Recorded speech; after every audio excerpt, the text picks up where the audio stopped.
Hello, Cryptonauts, and welcome back to another episode of Cryptocurrency Chat here on June 7th, 2023 for episode 522. I'm your Howdy, host, howdy, Jake howdy. Jabarelli, with my co-host, Blockchain John, starting us out here on Pacific Bitcoin. Yep. Pacific Bitcoin. If you're a Bitcoin maxi, this is your festival to go to. All day, every day, October 5th through 6th in Los Angeles, California. Make sure you get your tickets now. It is 100% pure Bitcoin. You talk about anything else, you'll probably get your head chopped off. So make sure. But hey, if you want to be humbled in the Bitcoin movement, this is the place to go to. I'm not trying to talk bad about them. This is an awesome event if you want to know what's going on with Bitcoin and only Bitcoin. There's a lot of other conferences and conventions and expos and other festivals out there that claim to be Bitcoin but are not. This pacificbitcoin.com is the only festival, expo, convention, everything pure Bitcoin, Yeah, right? That's what makes this it amazing. is pure Bitcoin with one minor exception, and that leads me as a segue over to Bitcoin Conference 2024. And the reason I say that is because you can pay for a Bitcoin Conference 2024 ticket with Satoshis, but you can't with Pacific Bitcoin. Why is that? Why Pacific Bitcoin would you not let people pay with Bitcoin? I mean, maybe you can, but they don't show where you can. It says, buy this with real dollars. And it's like, no, dudes, no. Dude, you're a Bitcoin conference. Why pay with fiat? You just convert it, BitPay or whatever. But Yeah, you could at the bottom. is it at the bottom? I don't see that. Where is that? Where is that? They do accept Bitcoin. Well, I know they accept Bitcoin, but all the prices are listed in US dollars. Yeah, you're right. That's Let's so see not here. Bitcoin. That's so not Bitcoin. If the Let's Bitcoin see here. conference in Nashville can do it, or in Miami or wherever it ends up being held, but Nashville for next year can do it in Bitcoin. Pacific Bitcoin can do it in Bitcoin. I mean, Bitcoin is literally in their name. Why would you not let people pay in Satoshis, aka Bitcoin? Anyways, yeah, both these conferences are coming up. One of them is going to be about 14 months off, and it's well, actually, it's not more expensive. The general admission for Bitcoin 2024 in Nashville is only $300 right now. Of course, it is a long ways off. Cheaper. The tickets are always cheaper at the beginning, but yeah. So currently, general admission to Pacific Bitcoin is 550,000 or 50,000, 550 US dollars. Weird. And if you go into the VIP one, it's 3,000. So 2,800. But But see, even the thing with Bitcoin 2024, they do talk about other things aside from Bitcoin. yeah, which is weird because it's a Bitcoin conference. What's up with So that? there is a lot of Bitcoin. I did watch the 2023 one, a lot of videos. There's a lot of good stuff. Out of all the conferences that I did like Bitcoin 2023. That was amazing. Bitcoin Magazine did a really good job. It wasn't perfect. There was a couple hiccups here and there that made it look really dumb. You guys can just go look at the YouTube videos of what I'm talking about when I say dumb. But yeah, overall, I think it was a good experience. Awesome. All right, let's get on to the news. News. Starting out, big news. Well, I think it's big news. Hey, go away. I don't want to see a video. Stop it. Stop playing videos. So, Atomic Wallet was breached by North Korean hackers. What? Hold Elliptic. on, we need some sound effects. We need Wah, some wah, sound effects here. wah. Oh, wait, we don't have that one.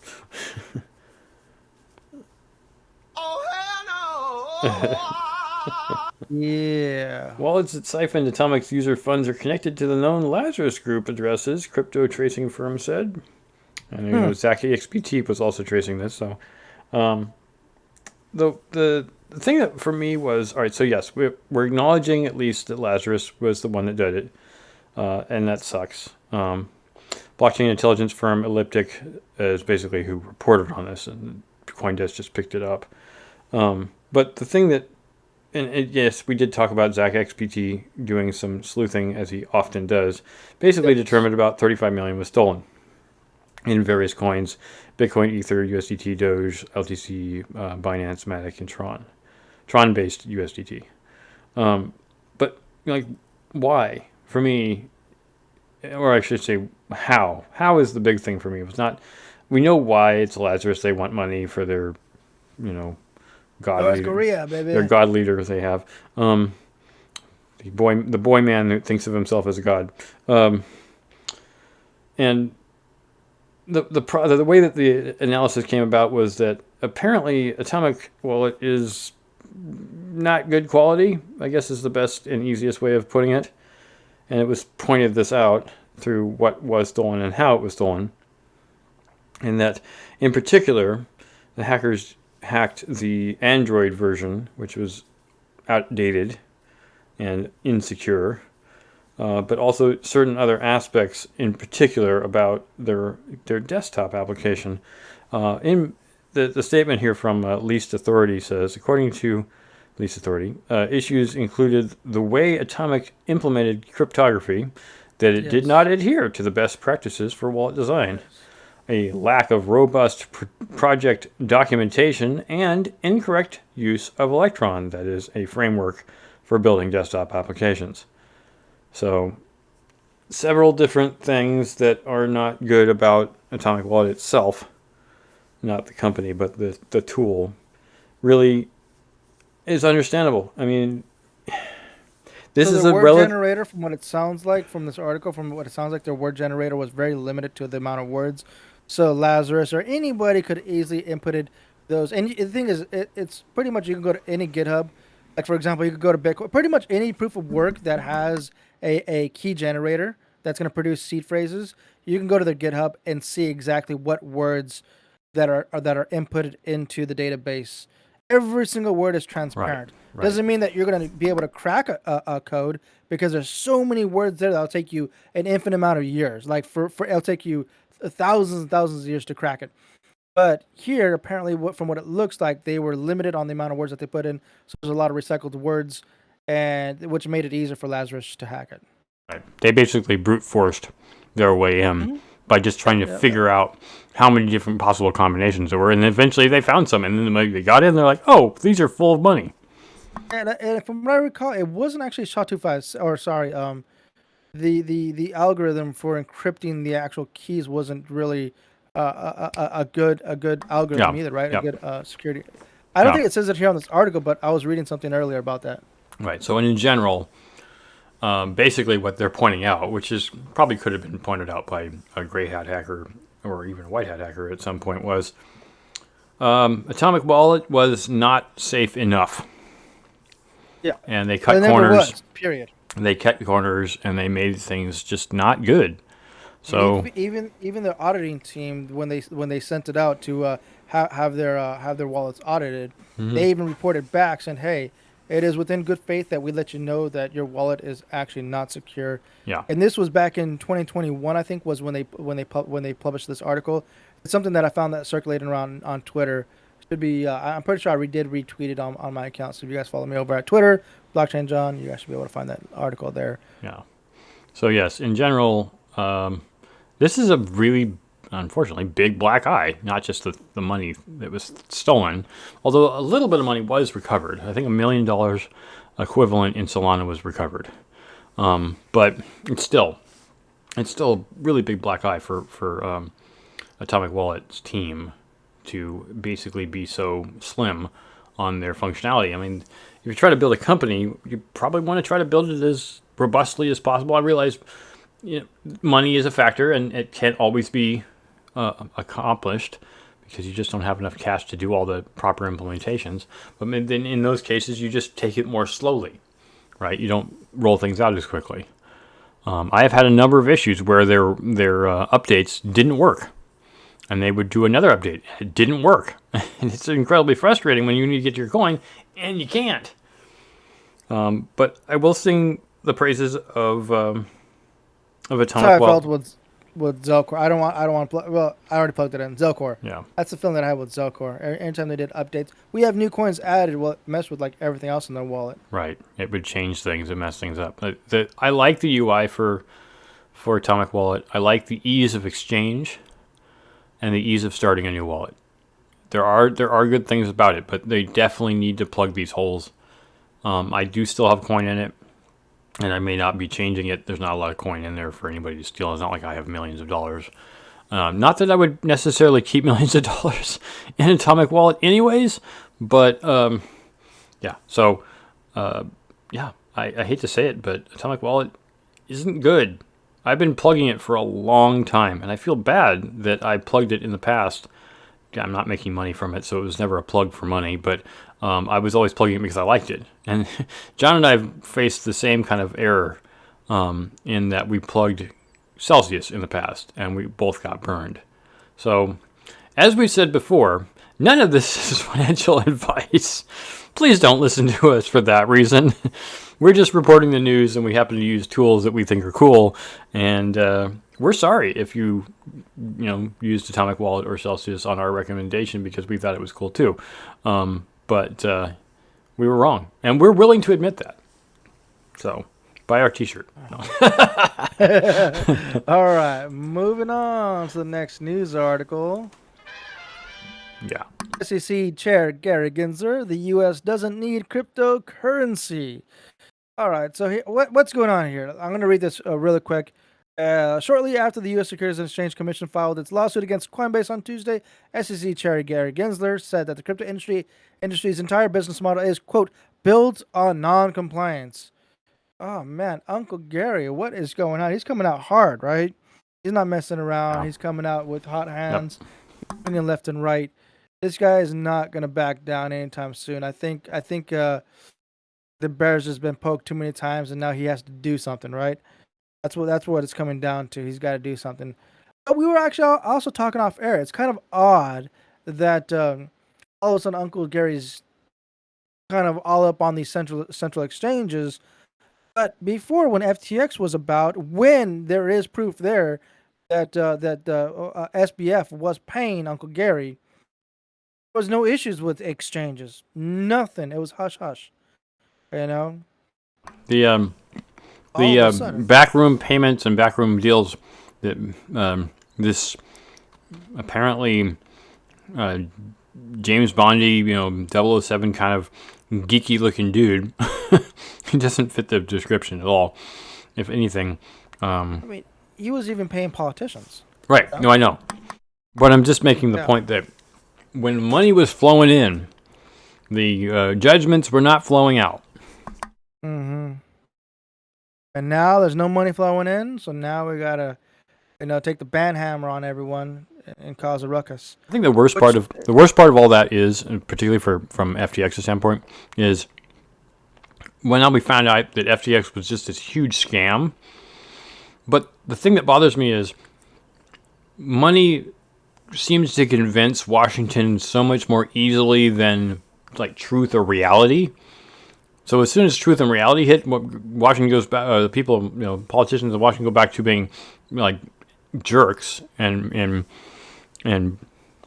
just non-functional. Like, oh, we have to go back to work now. Where'd all the money go? And it's like, dude, what are you in politics for? I thought this was for the betterment of the country, not the betterment of your pocketbook. But it does seem that way. So, like Satoshis. Gary's pretty much already cracked down on Kraken, Bittrex, and of course Coinbase, which is kind of odd when you think about it, right? Because Coinbase was like the first crypto company to be approved, to have their coins listed on Wall Street. I mean, they have a ticker called Coin. People can buy it, and all of a sudden now they're backtracking. Like, nope, what you guys are doing is illegal. The security. It's like, but bro, just like 2 years ago, you said we're legit. You even listed us. Exactly. On the market. Exactly. Like, what the heck? What's going on here? Are you not getting paid enough? It's mind-boggling. I don't understand what's going on here. Yeah, it's all about money. It's not all about money. When is it about money? When is it not about money? It seems like it's always about money. So I don't know. Yeah, and that's what I was saying off air that and I don't want to believe this is what's happening, but it kind of gives me the idea that the government in all angles is pushing to this CBDC or just a UBI in general. UBI/CBDC, a central bank digital currency backed by the federal government, right? Why? Because a lot of other nations are doing that now. Yeah. And we just read the article on Sundays that Is El Salvador a threat because they're adopting Bitcoin? Is that a threat to the U.S. government? Well, the U.S. government has to make a move. They're losing this chess game because they're not making any moves. What they're doing is they're resisting crypto. They're banning it, and because they're banning it and not adopting it like other countries are, they're losing it. They're losing this war. They're losing this crypto war. But they do have an ace up their sleeve, which is a CBDC.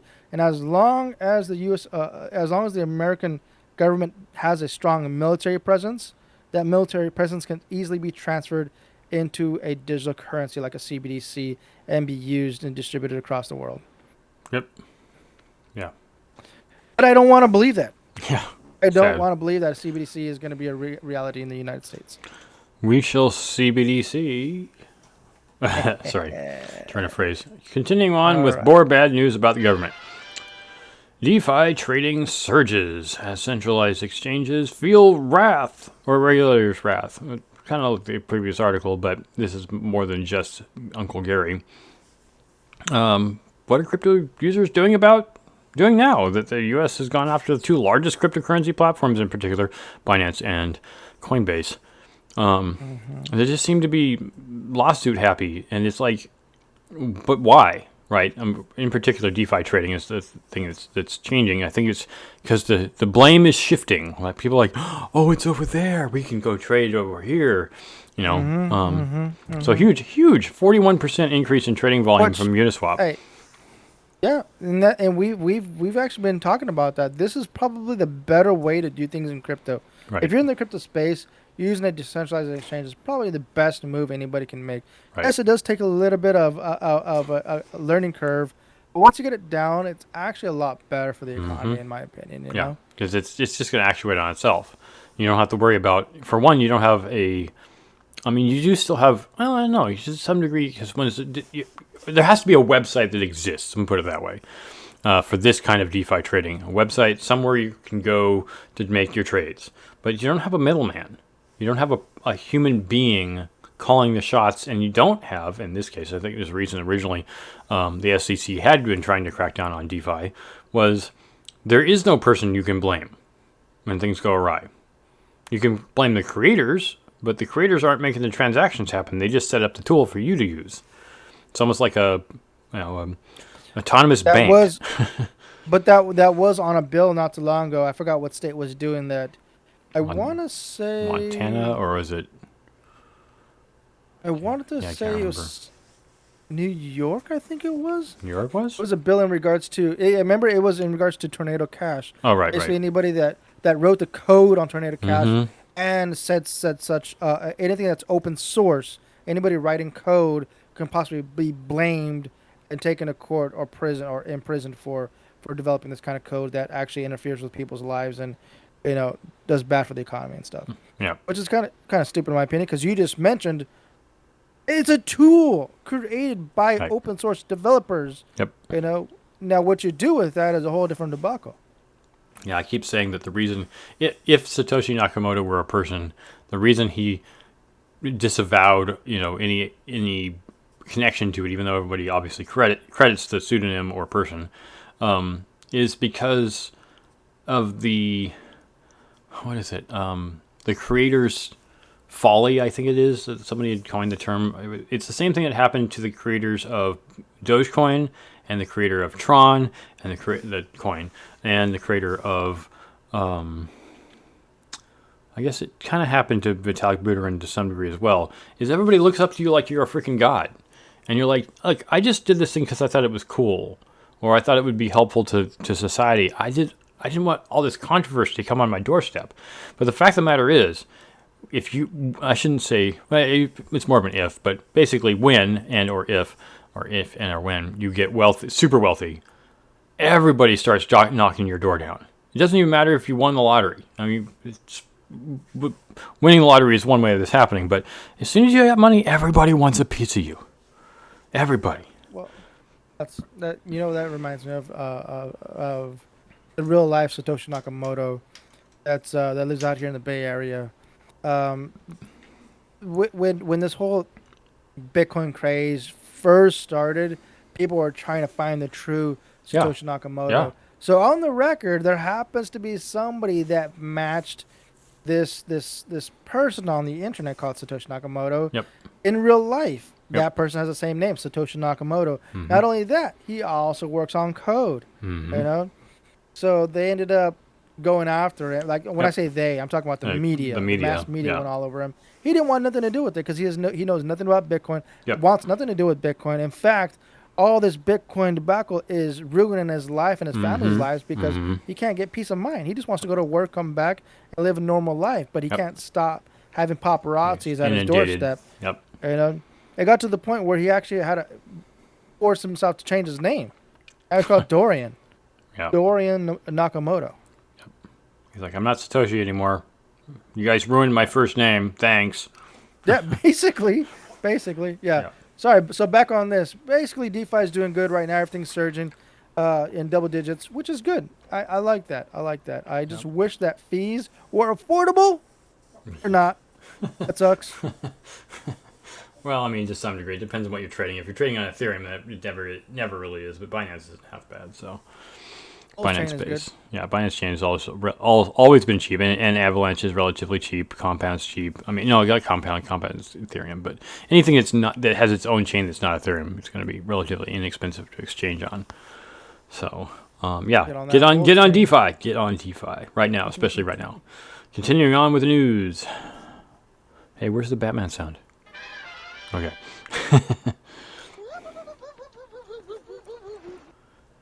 All right, the SEC has not labeled any proof of work assets as a security. Why is that? Now, if you guys don't know, there's actually a couple different proofs of. There's proof of work, proof of stake, proof of community, proof of service, proof of pretty much anything you could think of under the rainbow. They got a proof of, right? So as of right now, this whole what we've been talking about with the SEC, they pretty much been targeting coins that are proof of stake and not proof of work as of now. And that list is down here, right? They got Solana, Cardano, Filecoin, and Sandbox. That's just a few. What's interesting is so these are all proof of stake. What's interesting is that we know, if you guys have been following us, that Ethereum is proof of stake, but is not listed on this lawsuit here against Coinbase. That's interesting. Why doesn't the SEC list Ethereum? Hmm? Nobody knows as of right now. And people can just make things up, but we don't know. You know, Right. it's kind of weird. And I've said this over and over again. Yes, Ethereum started off as proof of work, but it also started as an ICO, and I know that because I was around that time, and people had to actually deposit their Bitcoin, and it only was Bitcoin into the Ethereum ICO smart contract in order to get your ICO tokens, Right. your Ethereum ICO tokens. Yep. So I mean, that's already like, I mean, why isn't the SEC going after Ethereum? Right. What is Exactly. going on? Exactly. Yep. It's very weird. Oh yeah. Very weird. It says here, although neither Gensler nor his team has been clear as to why they are focusing on proof of stake coins, although he has been especially elusive when it comes to Ethereum. Yep. But as of right now, there are no proof of work tokens being listed in the lawsuit. Yeah, it so does feel no- weird 'cause it feels like if you fight the government, you're going to get screwed. Although not everyone has, but if you just pay the government off, you'll be fine. And it's like, what? That sounds like government's a business. We know full well it's not, unless it is. Sometimes I wonder. That's what's talking about. That's what this article's talking about. Basically, proof of work's not listed. We don't know why. We can make up assumptions, but maybe it's because they can't really target anybody that is owning the proof of work token, because proof of work is kind of open to everybody to mine it. Now, proof of stake, there is one creator that mints all these coins Mm-hmm. into existence. Yep. So it's much that more when like a stock. and that's why I said when this whole transition happened with Ethereum from proof of work to proof of stake, now there's a limited amount of nodes, right? You got less than 20 master or main nodes, whatever you want to call them, master nodes, that are owned by that own like 70, 80% of the entire Entire network. network, Yep. right? Right. Now the SEC can just attack this doesn't amount. These dozen nodes, in comparison to what it was before, where we had hundreds of thousands of these nodes distributed everywhere. Yeah, Yep. the SEC can't attack that. It's Nope. impossible. Well, I mean, not just that, but at the same time, it is truly a distributive network at that point, and it's no longer just a small group of people who own a majority share in the functionality of this. So Now the tables have turned, and I've said it in the past when this whole transition happened that yes, the SEC will attack Ethereum and will be successful because they only need to attack a handful of companies to prove a point. right. So yeah, it is kind of an interesting open question of why the SEC has not labeled Ethereum, even though it's not proof of work anymore as a security. But in general, it kind of makes sense that proof of work would not be, and it really hasn't been phased by it. And in fact, I'm so grateful when they knocked down that bill to charge large mining companies 30% tariff just because they're doing this thing. It's like that'll kill proof of work, right? We don't want to kill proof of work. We want to keep that open, and it was generally considered not a good idea. So thank goodness Bitcoin is quote unquote safe for now. Anyways, I think we missed an article. Oh, did we? The central banks should not dominate CBDCs. Did we do that? I don't think we did that, did we? The central bank should not dominate CBDCs, says ex-central banker. Did I even put that one? I'm going to make sure I got that one. No. No, I didn't. You're right. No, Never mind. SEC. No, it's the SEC. Yeah. Merged it over to freeze Yeah. Binance. I accidentally had that one in there. So, okay. So, SEC. No, we already did that. That's the Gary Gensler one. Somehow I got this stuff out of order. My bad. SEC seeks emergency order to freeze Binance U.S. assets. What? What freeze? Why? Why? Securities and Exchange Commission has asked a judge to freeze the Binance U.S. version, according to the emergency motion filed on Tuesday. It would impact two holding companies associated with Binance. That's BAM Management and U.S. BAM Trading Services. Emergency motion also requests the reparation of assets belonging to Binance U.S. customers, whether that involves fiat currency or crypto. So, if granted, this basically would kind of cut the legs off of Changpeng Zhao in at least the U.S. capacity. But it's like, well, what's the rush, right? SEC follows the filing follows the SEC lawsuit against Binance and CZ. Unveiled on Monday, the agency struck the leading crypto exchange with 13 civil charges, accusing it of commingling customer funds and evading regulators, among other claims. I get that because it's an entity that started in a foreign country, in particular Hong Kong, and it's a Chinese national who has started this company and then made it available. But it's like I can't remember the name of the ex post facto. Ex post facto is the rule that says you can't make a law later and then accuse a company of doing, or a business or a person of doing something wrong after making this law much later when you realize it's something you don't like. And that's what I feel like it's going on here. The SEC is just shredding every single person. And once they're just like, oh, well, now we've decided it's wrong. Like, why now? It's been going on all this time. Years, decade, over a decade. It was fine with FTX. They had no problem with FTX. Yeah, exactly. So it just feels like weird vendetta, like either one person's controlling this or a group of people are controlling this, or maybe it's Warren Buffett. I don't know. I'm not accusing him. I'm just saying it feels awkward and odd why you're now getting onto this case. And it's like, FTX collapsed, 3Ls Capital collapsed, Voyager Digital collapsed, Celsius collapsed, but Binance hasn't collapsed. So why are you going after them? One thing that's not mentioned in all of these articles is that even central banks Collapse. Yeah. collapsed. Yeah. Okay? So you can't just point out these crypto companies or these exchanges collapsing. Shoot, even banks. All right?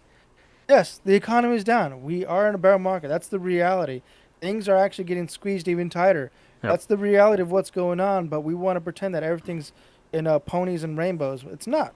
Yeah. Yes, the world is hurting. We're hurting. It's the Right. reality. We just got to push through it. I know. Anyways, stupid. All right. So last article. Oh, sorry. That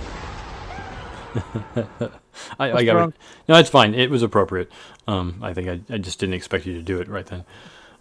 So, ex-Oasis rocker Noel Gallagher turns to NFTs to top Foo Fighters in UK chart race.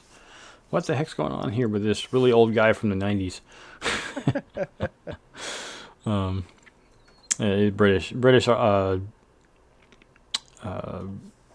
musician. Foo Fighters are awesome, man.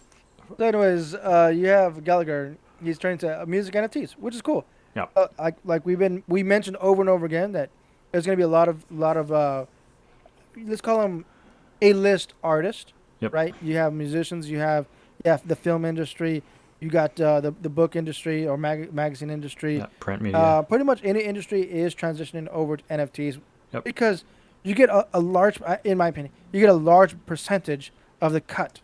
You know, Yep. you're cutting out that middleman. You're cutting Yep. out all these extra Yep. fees, bro. It's you and your fans. Yep. Now, And that's what you Gallagher's can still say that the industry that came up around music does at least have marketing clout. They can get you the attention in a sense. And I'm only defending them from the standpoint of that was what they started out to be.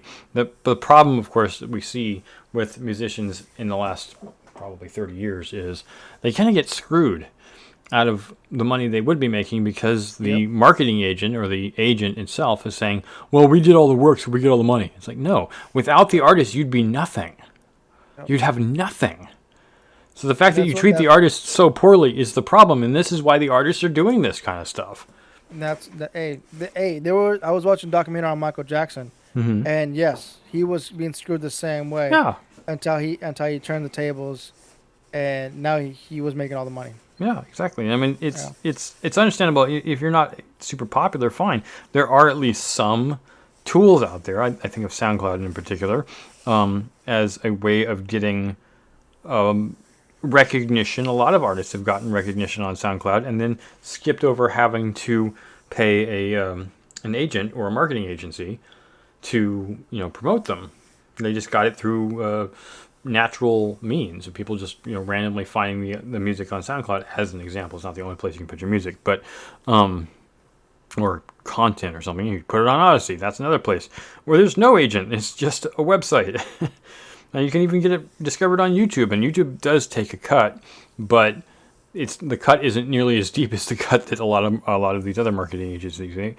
The amount of money that some artists get in the early days, even when they're super popular, is pathetic. It's just sad how little money they get paid out of what it is they're doing. And we need to stop the middleman control aspect. So thank goodness Gallagher is using NFTs to do this. Yep. And for anybody that's watching or listening, if you want to buy his album, it is coming out next Thursday. Is it this Thursday or next Thursday? It was. It's probably next. It could be next Thursday. Made available Thursday morning. So Yeah. tomorrow. It's tomorrow. Well, I mean, gonna be it's available already tomorrow. tomorrow there in the UK, so it's probably Okay. already out. So you can literally go right now to serenade.co, create your account. You can buy them there. They're actually pretty affordable when it comes to dollars and euros. €5, €10, $30, $20. They're all It's there. pretty close. That's awesome. Yeah. Yeah. So yeah, I'm just grateful that artists are recognizing this. We did talk about this because what's his name, Beeple, the first really living artist who has made a significant amount of money off of his NFTs. Whenever his NFTs are resold, assuming he's still alive or his state still exists, they will get a cut of that resale.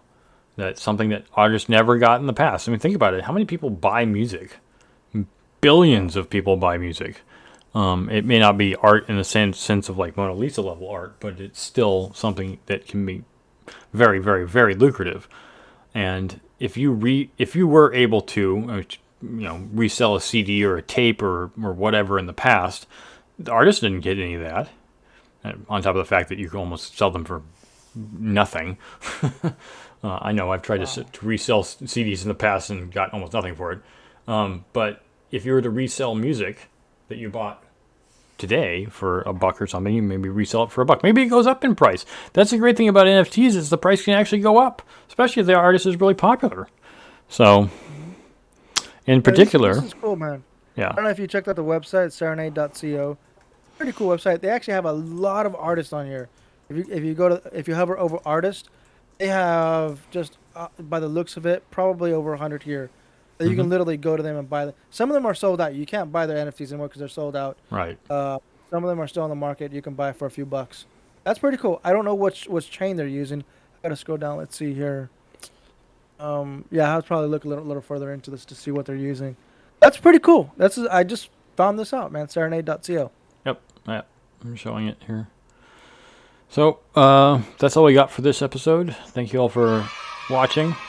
Please check out our coin tree, and you can see where you can donate. We appreciate the donations. You can also catch our content on Odyssey, YouTube, Twitch, Spotify podcast, aka Anchor. You can check out all of our tweets. John does a lot of that on Twitter. You can also come into our Discord and collect our C3 Media tokens. And if you want to contribute in fiat, we don't mind. PayPal or Buy Me a Coffee works as well. Do you have interviews coming up? Yep, we will be doing interviews. Are we doing one tomorrow or no?